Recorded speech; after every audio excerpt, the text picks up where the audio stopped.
Fiend for themselves. So, and we're looking towards to see what their first couple of bans are going to be. Okay, so Team Liquid are just going to ban the SF straight away. So I was going to say, like, the game of chicken between these first couple of bans about, like, you know, Team Liquid, are they just going to ban, like, Marcy, or I mean, like, maybe something like Undying Primal Beast, and then try and get the Marcy for themselves and give up Shadow Fiend +1.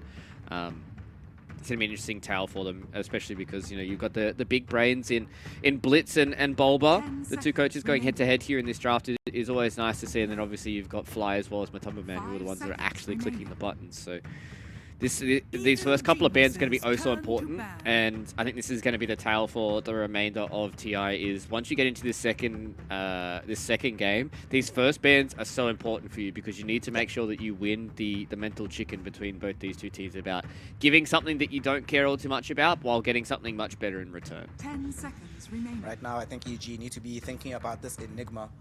There's Enigma, there's Marcy. These are the heroes we've seen banned out often, but Enigma has just looked so good when Team Liquid get it. So, Marcy gets banned out. Now it's going to be on Liquid. Are we going for the first pick Enigma? If we don't pick Enigma, Nightfall plays it as well, then there's the option of them picking up Enigma plus like one big hard carry. So, don't take the risk. Pick Enigma. Yep. Shout out Team Liquid. So now for EG, what's going to be the counterplay option here? We've seen Silencer on the rise here as a response to the first pick Enigma, but they go Enchantress. That's particularly interesting here. Okay, I mean, the one thing you mentioned yesterday in the TSM series versus Tundra, you said that in game number 2 you want to just see TSM go full comfort, and this is comfort for EG. Enchantress for Fly, Faceless Void for RTZ. After the performance he had yesterday on this hero, he's definitely feeling very confident about being able to make this hero work. So, not too surprising that they go for this opening duo, but it does feel like they're just saying, you know what, Liquid, pick what you want, we're just going to pick what we want, and let's play Dota. Oh, opening up with a Lone Druid here for Team Liquid, and you touched on the fact that, you know, I like when I see these teams coming into game number 2, that's also important for them. 2-0 here for Team Liquid would be massive for them. Puts them... Oh, opening up with a Lone Druid here for Team Liquid, and you touched on the fact that, you know, I like when I see these teams coming into game number 2, that's also important for them. 2-0 here for Team Liquid would be massive for them. Puts them on even footing with EG, puts them in a position where they're starting to get towards the top of the group at EG. They want to try and get this extra game on top of them so they can go 7-1 at the start of today. They've still got a few more games they have to play throughout the entirety of today, so EG want to make sure that they don't falter here, but this is a massive start for Team Liquid. The Lone Druid and the Enigma, they've given themselves 2 comfort heroes that are able to kind of just work around, and it's pretty easy to make a draft around these heroes, and this is why first pick to me has been, I feel like, kind of moving up in a bit of priority. Yeah, you've got a lot of these gacha picks in the second and third phase for second pick, but just being able to cover your carry in these bans just feels so good, especially if you're able to get a carry like the Lone Druid here in this opening phase. It feels really good for them. They're going to get rid of the Clockwork, which has been another hero they've been playing quite a lot in towards this Lone Druid. I would like to see them try and ban out a few more of these Insania heroes. We've been seeing the resurgence of things like Dazzle and the Oracle, playing that in regards to keeping this Lone Druid alive inside of the Chronosphere is always really nice. You're able to mitigate a little bit of the extra damage that comes through as well. Can't really do all too much against the Enchantress though, so it feels kind of bad. So I'd imagine EG are just going to get rid of the remaining boxy heroes that he's been playing when Matsu does pick up this Lone Druid. It's a whole lot of these high tempo kind of carries. Lone Druid. I am terrified about seeing the Lone Druid also because of how quickly the game could end. We've seen whenever they do have this hero, Liquid tend to want to push the pace. And of course, it is already an Enigma hero, which is also well regarded for being able to play very, very quickly. EG, right now, they still lack a bit of damage into the bubble. Yesterday, it did turn out that RTZ didn't need it. He could just work with it alone, but it's always nice to be able to have that additional dimension of damage into it. One thing that's also always interesting as well about the Void into Enigma matchup, if Enigma doesn't catch the Faceless Void inside Black Hole, so you get Chronoed. But it's also then vice versa. If you get the Chrono out, Enigma can Black Hole the rest of your team. It's a very ultimate dependent matchup. You use this one, we use that one. We might even see EG like try to double down on this particular way of playing. I would like to see them play heroes that have a lot of pace as well. Like for Nightfall, I don't necessarily want to see the Broodmother. I would like to see heroes like the Marses of this world that just make things happen very quickly on the map, because Team Liquid will be coming at you I don't think you'll have the luxury of being able to park on one side of the map, keep it pushed out, and just apply pressure in that fashion. You're gonna have to apply pressure through team fighting, and we saw in game number 1 how important team fighting is actually going to be when these two teams clash against each other.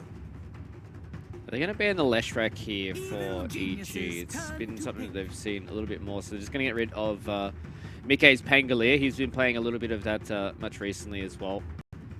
I think that's kind of just a good way for them to play around this Lone Druid. You talked about the fact that it can be a relatively fast game, and I think Mikke has been doing a good job on that diffuser played Pangolier right now. I want to see what EG go for their other support here.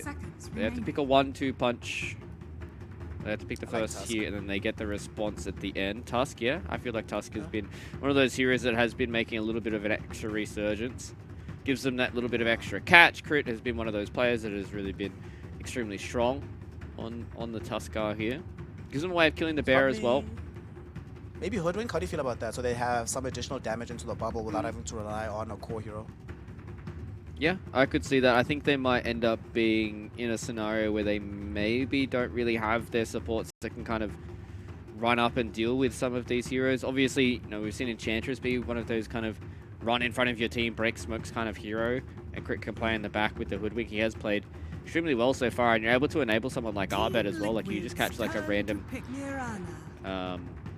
bushwhack, and you're able to get the extra addition of Arbet coming in. I like this Mirana pickup though. Crit has been one of the only players that's really been playing this as a position 4. We've seen Mirana come out from Team Secret as well. I believe that EG haven't lost with this hero either. I don't think this hero has actually lost in TI just yet either. Actually, no, 9 lost with it yesterday. I remember that we from the mid lane. Yeah. So this allows them to stop the pushes.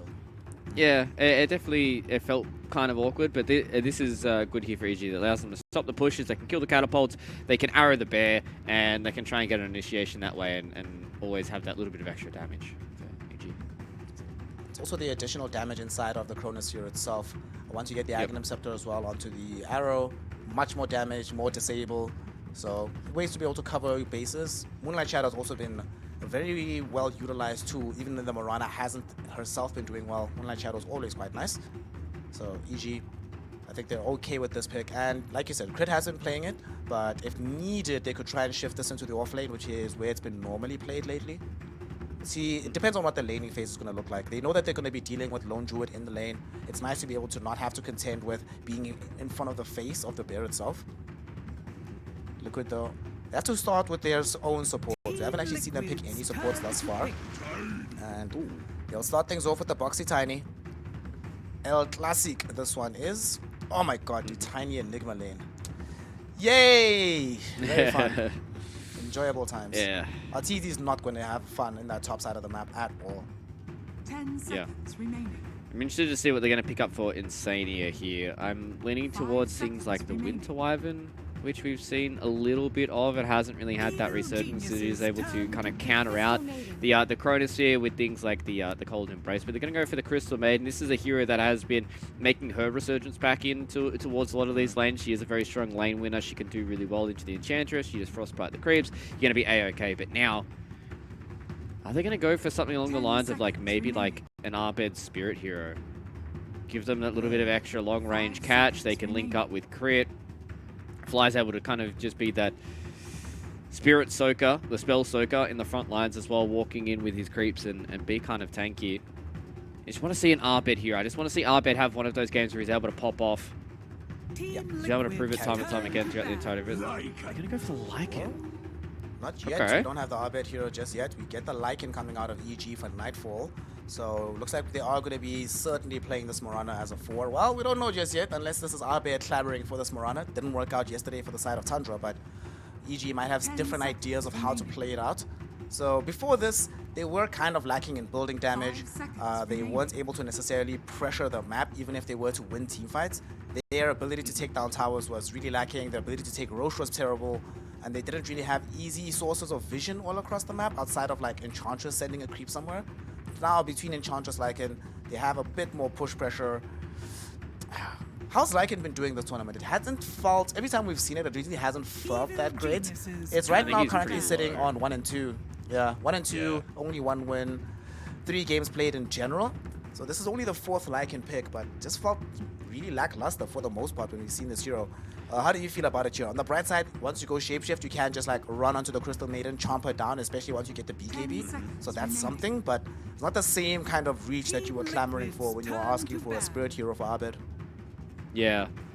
It is a good lane for them to play here as well. They can just kind of go in towards the Helmet of the Dominator, then they've got their own kind of little ball that they can play around with. They don't have to worry about their creeps being all too dealt with early on. And as you said, the Shapeshift can really kind of catch out this Crystal Maiden, but it's also good for them to get on top of the Lone Druid, able to just kind of connect up with the LD. He has to use that Savage Roar to at least buy a little bit of time. It's going to be very, very hard for the Enigma to black hole multiple of these cores, right? Like, you're never really going to be able to catch out a Lycan or a Faceless Void holding hands. They don't really want to be in the same parts of the map. The Lycan wants to be in towards the back line, causing a bit of chaos, while as the Faceless Void is coming in and just trying to catch those heroes as they retreat. I like this Invoker band, though. Just enables them to be able to have the alacrity on the Faceless Void. They're able to push in towards these towers, and they can kind of play fast tempo if they want to go for things like the Claws Wax Invoker. It really is able to kind of abuse these low mana pool heroes like the Tiny and like the Lone Druid. Wouldn't hate to see one of these Spirit heroes get banned. They do have the Black Hole to at least constantly keep these heroes locked down. Something along the lines of like maybe like a Park or a Storm Spirit wouldn't be too bad of a shout here. E.g., they need a little bit more of this long range catch, because right now all they've got is the Chronosphere and the Arrow. Batrider's a good shout. The Bear really doesn't like playing up against the Bat, nor does the Tiny. So EG need to have a few of their checkboxes checked here, whereas on the side of Team Liquid, they just need their Mickey hero here. They just need their hero that's able to kind of play the game the way they want to play it. They've played the Nagasara a few times before as well. Pludge would have been a fair good shout. Wouldn't hate to see something along the lines of like maybe like a Chaos Knight for Team Liquid. We've seen how much damage CK can do against these heroes, but they're just gonna go for the Leshrac. Okay. Rainbow Pony. I mean, you don't have necessarily access to the save, but you do have the battery from the Crystal Maiden providing you some of that arcane aura. So Lesh not really going to run out of mana. In this game, they're not playing into an AA or anything like that, so you'll be able to get your heals off with the Bloodstone. You're not going to believe me, bro. I was literally going to say that EG could maybe play Taratina from the mid lane for Abed. This way they have some damage in the bubble, which they were lacking beforehand. This way they have some more push potential that doesn't rely on somebody going super far forward. This way they have a lane dominator as well, and they have late game prowess on more than one hero. So it's not just RTZ being forced to hyper carry the game if things go south. It is a risk to Sedasuna. Abed with this last pick on the Lina. I like it, but the issue that you were mentioning about them lacking reach is still present for the squad here of EG. It's hard for them to get forward very easily. It's hard for them to catch out Mickey on this Leshrac. There's a lot of pressure now on Crit, and not that much setup either for him to be able to land out these arrows if they want to start fights.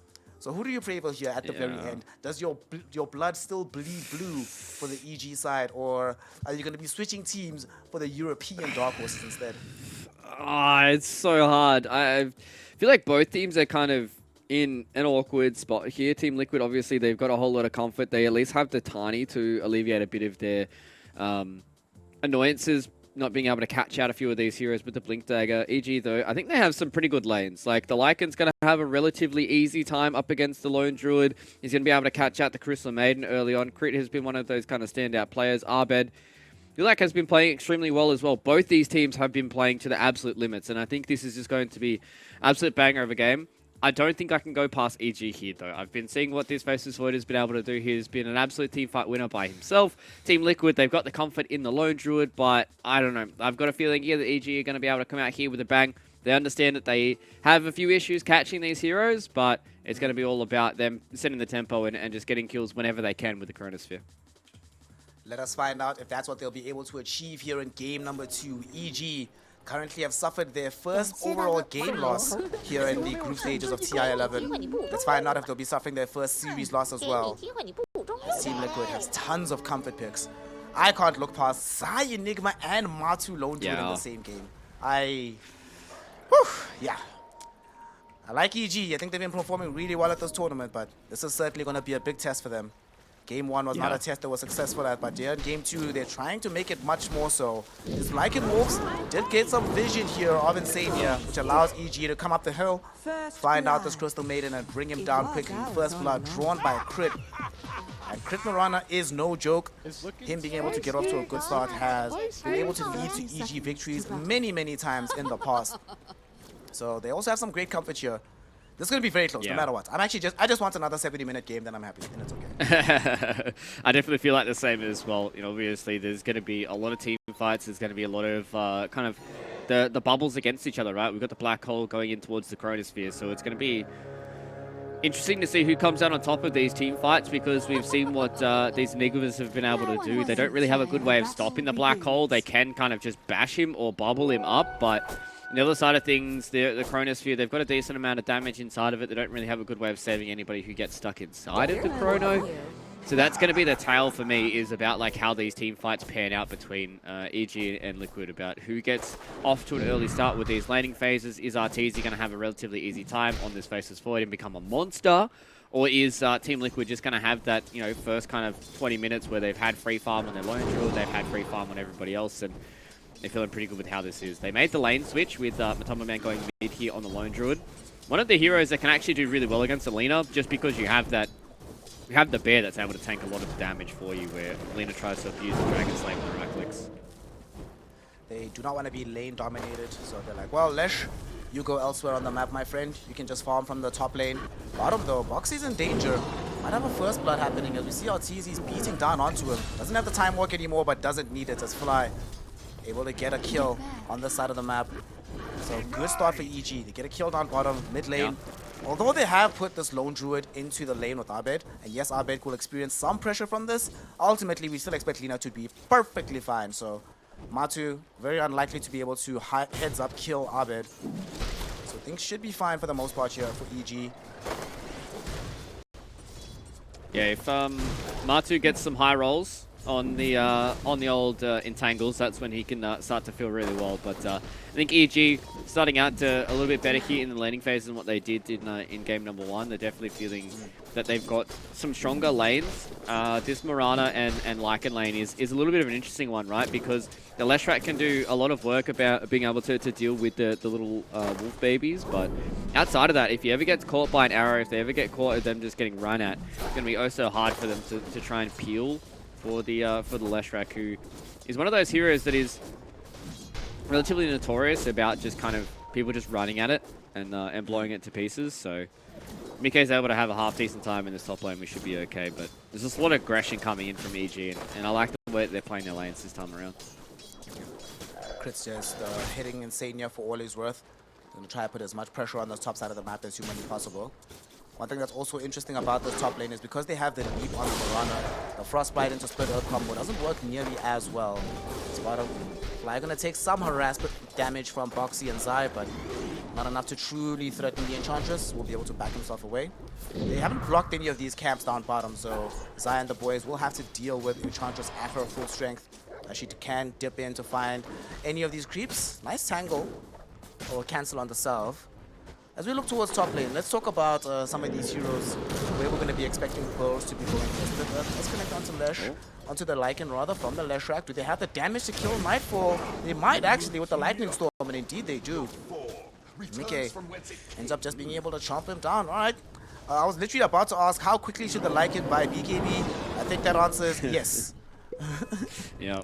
It definitely feels like he needs something in this game, but just over-aggressing a little bit. You know, obviously Team Liquid have understood that they can't really make the go onto crit, because usually they have the Frostbite in towards the Split Earth, so they've got a really good kill lane that's coming out here. So if Nightfall ever over-aggresses, much like he did just then, he can get kind of caught in an awkward spot. So EG just limit testing a little bit here in the top lane, and they have tested limits and found them a little bit too close for their own liking. So there's going to be a bit of back and forth, and if Mike is able to at least come out on top in this lane, he's going to be the one hero that's going to be able to deal with this kind of Lycan ball, right? They've got Fly, who's going to be able to have these Enchantress creeps that float around. They're going to have Nightfall, who's probably going to go Helm of the Overlord, and a whole lot of these extra little summons. And if Mike is able to just kind of get that little bit of extra armor, maybe a Shiva's Guard early on, he can kind of run around and just deal with these wolves and deal with these extra summons coming in from the Lycan. So much stuff that can come in this game. On the side of Team Liquid, they have stuff from the Enigma, stuff from the Lone Druid. Speaking of Enigma, down bottom, might take a bit of damage here as they throw in the time dilation. RTZ just trying to harass them back. Looks like we're going to have a much less bombastic early game for game number 2 here. Both squads recognizing the stakes and the difference a solitary game can make here in the TI-11 group stages. For RTZ, I'm not sure if he's going to go the hyper greed route. Yesterday he built Midas on this Faceless Void. Does he go for the Midas again in the game like this? I mean, there are some summons you can deal with, as we see Fly about to get taken down, losing his life with one more right click from the Eidolons of Zai, but at the same time RTZ looking for the immediate revenge, just needs 2 bashes. 1 bash! Oh, no way. Maybe? No way. Zai getting kept in the trees, but RTZ does have access to the hatchet. He still doesn't get the bashes, but he's eventually able to get the kill regardless. A much bigger bounty than losing out on the life of the Enchantress. Yeah, to be fair, 12%.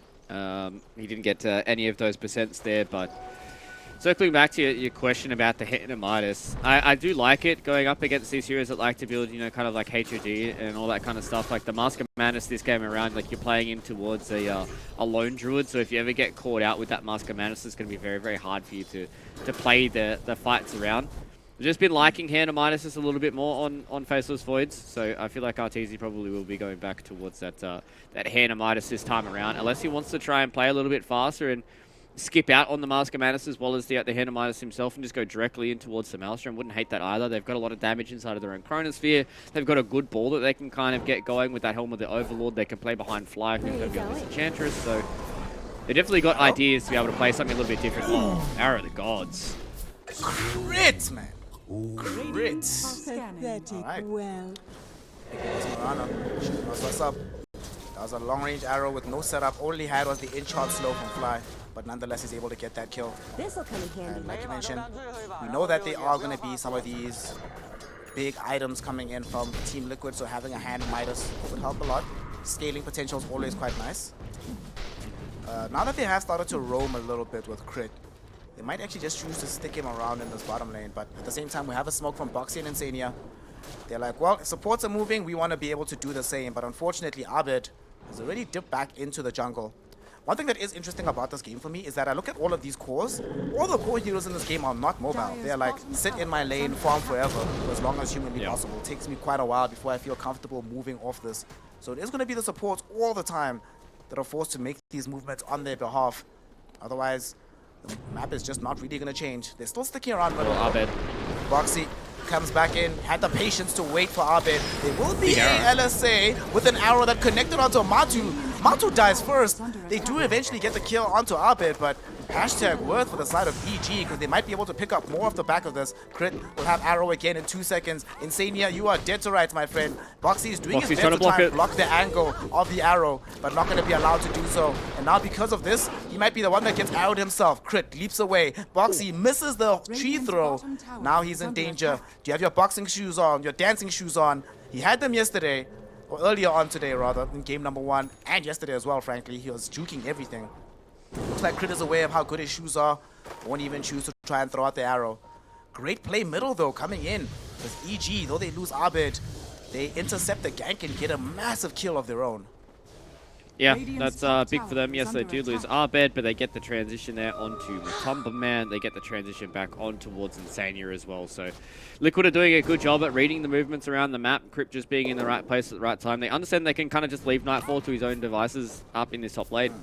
He's going to be okay. Yeah, he's going to lose some of his wolves, and it's going to be hard for him to out-push a Leshrac, but at that point, you're more than happy with how this is going. You know, RTS is having a good time towards the bottom lane. Arbed's feeling pretty good about how his game's going. And once they start getting towards these first couple of items, these first couple of level 6s, it's really going to be on, as you said, the supports to make these rotations. You know, Matumba Man, he's on a lone druid. He wants to start getting a lot of these items up. Zai wants to get his first, you know, his Wraith Pact, his Blink Dagger, his BKB, all that kind of jazz. And it's going to be a little bit of a while before Team Liquid are actually able to get their ball up going towards these towers. But they're in a good spot right now to be able to do it because, as you said, EG also another one of these teams that kind of wants to sit back and farm for a little bit. So maybe we're in for a little bit of a slow one here, Snap. Oh, a slow one with me and you? A long game? Say it ain't so. Never seen that one. No. This one being a lot more considerate affair. The scary thing though is that once Team Liquid do get online and do feel comfortable balling up, my goodness, they can knock over buildings in a hurry. Between the Leshrac, Lone Druid, as well as this Enigma. Control sides of the map quite quickly. First chrono of the game though, Arteezy connecting onto 2 as Abed also showing up for this one. The Laguna Blade will kill off the Enigma, but the Avalanche from Boxy onto 3 sets up for the kills onto Abed and Fly. The lone survivor being Arteezy, but a great rotation coming in from Team Liquid. There were 4 heroes they committed to this bottom side of the map, but if it grants them a kill onto a hero like Abed, certainly well worth it. And they didn't have to commit the black hole for that one, so the big bubble comes in from EG, but they don't have to commit their bubble on the side of Liquid. Yeah, EG did a good job at trying to utilize their first Chronosphere, but you can just see the instant rotation that comes out from Liquid. Insania was already here, so it was a big old Chronosphere that hit onto multiple members, but as soon as they saw that Zai was getting caught on, they TP'd in Boxy, they TP'd in Matumba Man, massive avalanche, toss combo, was able to catch out Arbed, and losing your Lina there doesn't feel all too good if you're EG, right? Like, obviously you're sitting at the third of the net worth right now, but you can just see what happens when Liquid get some free time towards these towers. Matu makes that rotation, gets himself a double kill. Now he walks towards the tier 1 tower and takes that down, while as EG, they have to try and make their own transition on the other side of the map with Nightfall. They want to try and get this tier 1 tower of their own and try and alleviate a bit of their own pressure, but it's just going to get into this scenario where what do they get done with the Chronosphere? What do they get done with the Black Hole? And who is able to have this time with these towers is going to be the real question for me as we move forward in this game. You see inside the Radiant jungle, freezing field. Casted by Insania, first one of the game onto Fly. I mean, it's really satisfying when you see an Enchantress die and she's just getting hit very quickly with magic damage and physical damage. Quite nice. So they just wanted to make sure that she's not really playing inside their jungle, stall out EG there for a little bit. Down bottom, Zai wants to commit the black hole. Look at this. He wants to set up onto Arteezy. He's calling over Matumba Man. Arteezy gets himself in the trees. Midnight Pulse will break the trees. They know where he's at. They found him. Black hole gets committed. Zai still has Maleficent. Will he need it? He absolutely will. And the roots will come out from Matu, preventing him from being able to jump away with the Q. That's the first big kill onto Arteezy. Top lane as well. Mickey in danger here. He's being surrounded by these EG heroes. So they strike back quite quickly all across the map. As soon as they lose Arteezy down bottom, they go and kill Mickey at top. Mickey is their safe laner for the side of Team Liquid. So EG making sure that nothing comes free in game number 2 here for the Dark Horses of Liquid. Yeah, and Liquid having to commit the black hole here, so there's at least 170 seconds without them having to worry about that. Unfortunate thing there for Arteezy as well, the fact that he time walked in towards the trees meant that it didn't have time walk even if he got outside of the entangle. So now Matu, he has this DD rune. He's getting closer towards his Desolator. I really like when I see these Lone Druid builds. You just see Mask of Manus in the Desolator. You can go into something like a BKB or even like an AC, Basher. All those kind of items that just allow this bear to be very, very strong. And so what the bear can do yesterday, Ghost was able to win a 70-minute barn burner. Him just ratting out the entirety of BetBoom Esports. And this time around, I think Team Liquid are a little bit more straight up dudes. They're more than happy to fight this one, a mano. And we can see that this game is just starting to slow down a little bit. They're going to see if they can try and get a kill here on a Zai. Should be a pretty easy one with the bubble. Crit has access to this arrow to follow up with the stun. Quick kill. Also an Urn charge or a Spirit Vessel charge. Fully completed for crit on his Mirana. To be able to pick that one up now as well. I mean, this Spirit Vessel is also, this might be one of the reasons why it's also quite nice to have Mirana in this game. You have Spirit Vessel for when the Bloodstone does come out for Mickey. So that certainly will help to kill the Leshrac at some point pre-BKB for him. And I think we also just saw the kind of combination with the Faceless Void as well, right? You can kind of just like walk yourself back, throw out a nice little arrow, and you're able to get that follow-up outside of the Chronosphere. So not only is the Chronosphere going to be 5 seconds at max level, but then you also could potentially be coughing a 5-second arrow. We see the arrow that comes in, awkward angle there from Crit. They're able to catch out Matumba Man here. This could be massive. They just picked up the hand of minus about 30 seconds ago on Arteezy. So if they're able to get the kill here onto Matumba Man, maybe even just get rid of one of his bears, then feeling in good spot. But Team Liquid, they're very, very happy with how this is going. Now they're going to be able to put the pressure on the tier 1 tower and the Bloodstone up on Mickey. He's going to be a hard hero to deal with. This Disco Pony is very, very strong right now with the Bloodstone, and Team Liquid, they're happy to wrap behind. They get the toss back into said Rainbow Pony. saying, well, Crit, you really want to see us? Okay, fine. Come through, fam. Get the quick kill, get the tower out of this as well. Team Liquid. This is the beginnings of what they can keep making happen on the map. They're pushing in down bottom. They just got this quick tower kill through mid. Slowly but surely, they want to try and shrinking this map. And we're going to see this Leshrac also heading into the Radiant Triangle. So that's a space that RTZ can't really occupy right now. He has to play down bottom. Nowhere else feels super good for him. Nice plays happening by Team Liquid. They're about to get Black Hole again in the next 15 seconds, so they could decide to make a big move on the map once it's back off cooldown. Yeah, they can start to put the squeeze on EG because they're definitely not ready to fight, right? Like, they still need Arteezy to start moving towards his first set of items. He wants that Mal show up, he wants the BKB. Arbed now has his boots of travel, getting closer and closer to his own BKB, so he's getting close to being able to fight. But with Helm of the Overlord just on the periphery here, we're looking to see how EG weather the storm from here on out. They need to try and hold on towards these tier 2 towers. They need to try and hold on to this game before it starts to blow out. And this is why I like this. I did like this Team Liquid draft, even though I did pick EG here. I think a little of the bias was showing, but they have just good heroes at being able to abuse the fact that EG want to play this game slow, right? Like, they've got a Leshrac and they have a Lone Druid here. Both heroes that are more than happy to sit back and farm. And as long as they're getting kills with those black holes as they make the rotation and don't get turned on by the Chronosphere, Liquid are in a pretty good spot. So it's going to be about this mid game. It's going to be about who is happy to get these fights going at different times, right? There's going to be certain timings you want to hit. You want to hit this Desolator timing on the Lone Druid. You want to start hitting that BKB timing. And even this Blink Bloodstone timing for Leshrac as well. Oh, Arteezy. Oh, Arteezy got frostbitten down bottom. This is tragic. They did this. He was actually trying to escape because they had Moonlight Shadow triggered, sensing that a gank was coming his way, and they just quickly get the kill anyway. Oh my god. Well, that's also about to give the gold for Blink Dagger over towards Boxy. You were talking about them exploiting how this EG draft is going to play slowly. Even look at top lane, where Nightfall's supposed to be pressuring. He can't actually put pressure on this lane. There's so many heroes on the side of Team Liquid that can keep clearing out these waves. You have this Leshrac, you have the Enigma that can just go park there, you have the Tiny, who's usually been occupying that space, or even the Lone Druid if necessary. Either way, this tier 2 tower is still 100% healthy in this top lane. And Nightfall, unfortunately, he can't even join the rest of his team just yet to try and be involved in some of these fights.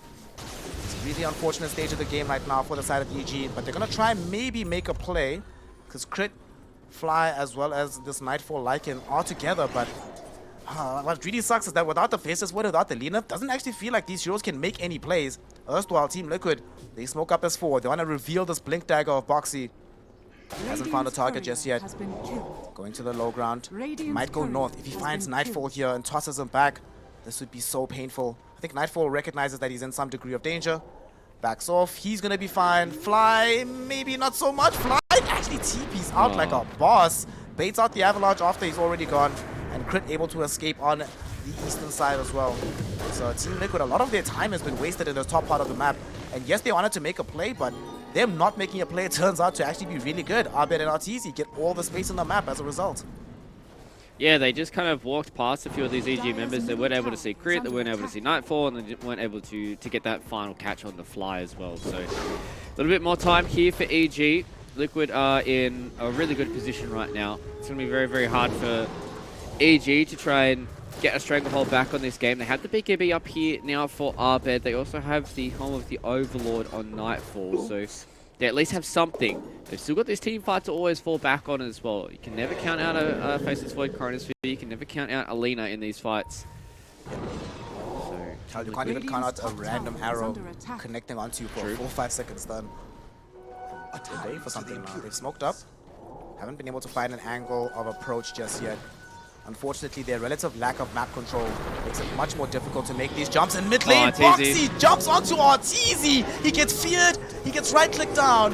And the Faceless Void is gone. Freezing Field coming in from Insania. Arbed though goes BKB with the LSA to cancel it. But here comes Mickey. Bloodstone is a-going. The damage is a-coming. And they're going to lose 2 because of it. A double kill for this Leshrac. They might not be done just yet. Boxy does come across Nightfall, but not able to get a correct beat onto him.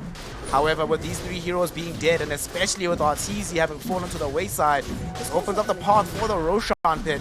Are going to be getting an Aegis into the hands of, I imagine, this Leshrac, but Matsu could take it as well. Yeah, just Team Liquid is playing really clean. They understand that as long as they catch the Faceless Void, they have to force him to try and get a time walk off and then try and get a Chronosphere, that it is also hard for EG to be able to get these team fights going. Liquid decided to take a pretty big stranglehold of this game. Mickey had an absolute blinder of a game once again, 12,000 net worth at 19 minutes into the game. Matu was one that picks up the Aegis of the Immortal. Liquid, they've got everything in front of them. All they need to do is start taking down a few more of these towers. They can start pressuring the tier 2s. EG are definitely not ready to fight. Arteezy is not in a position right now that he wants to try and fight. He needs to have that BKB so he can try and survive some of this burst that comes out. Same thing with the rest of some of these other heroes. You know, Nightfall we saw in that previous fight. Yeah, you click the Lycan ulti and you run towards the Crystal Maiden. But as soon as she hits the freezing field, she's got so much armor and she does so much damage to you that it is also hard to try and come out. Oh, once again, Box has been found. Found Arteezy as well. Gets caught out. There's a Chrono though coming in from Arteezy. He kills Crystal Maiden first. Boxy's inside of this bubble as well. And between Arbed and Arteezy, they are able to get that kill. The reinforcements from Team Liquid not able to respond in time because they are busy sieging a tier 2 in the top lane here. So this is going to be a small degree of exploitation from EG, allowing themselves to get up onto the map. It does come at a cost though. Tier 2 tower in exchange for 2 supports and a tier 1. I mean, you're happy as EG you're getting something, but you also know that you're starting to lose more and more map control the more these fights go this way.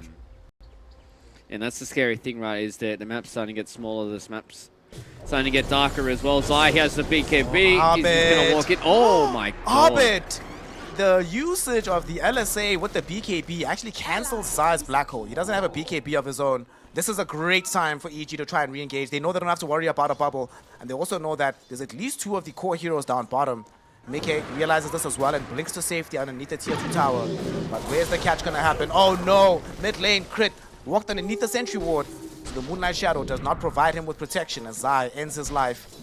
Still, EG down bottom. They still want to try and force a fight somewhere. They're going onto Arteezy. Arteezy, he was baiting so they could turn with the Chrono, but he gets blown up. He's not survivable enough to survive the burst coming in from Boxy in the Leshrac.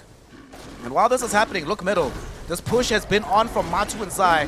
Dude, what am I seeing, Fluke? They're able to win fights on bottom, take towers on top and middle at the same time without even needing the full lineup. And they baited out the death of Arteezy. Tier 3 tower is now going to fall. Very quick jump. Mickey going into the base already, looking for the kill onto Fly. But Fly will be able to stay alive. Arbed finds the LSA onto Mickey. Still not enough damage to reliably threaten the Leshrac just yet. They know Arteezy's coming back, but they also know he doesn't have a bubble as Crit gets thrown back by Boxy. Boxy's on a mega kill streak. This Tiny has been on one today. Just Boxy in general has been on one. Rax almost Team Liquid on one, I think. Yep. Well, the way things are looking, Fluke, I think they're going to be on 2 today.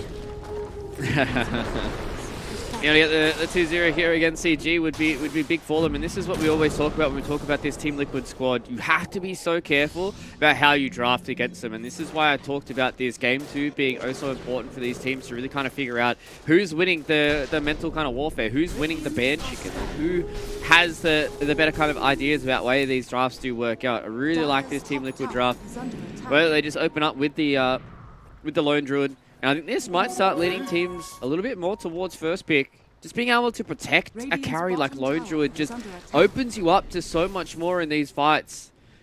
You go in, you pick this Lone Druid, you've already realized that it's going to be an Enchantress plus a Faceless Void. You feel good about how it's going, and Team Liquid, they play so well around the Lone Druid. They play so well around hitting these perfect timings and kind of trying to close the game out. And they're doing such a good job right now, and everybody on Team Liquid is playing fantastic. Look at this wrap though from EG. They want to try and break this up. They've smoked up all the way behind. They really want to find the Enigma or any other bigger target first. Arteezy still has access to the bubble. Who's he going to commit it on? He hasn't used it just yet. They've already blown up the Enchantress, and now the Chrono comes out. But there's a freezing field. Arteezy can't put in the damage. They eventually do end up creating Crystal Maiden. Now Matu trying to get himself out of dodge here. He's in danger, losing his life slowly but surely. Does still have an Aegis though. The fear preventing Arteezy from getting the final kill. As Boxy somehow still alive will eventually end up going down. But Arteezy getting turned around upon by Mickey and Matu. and they're able to get the kill. They don't even burn the first life of the Lone Druid. Abed ended up dying as well. Fear throws back fly, so he cannot escape either.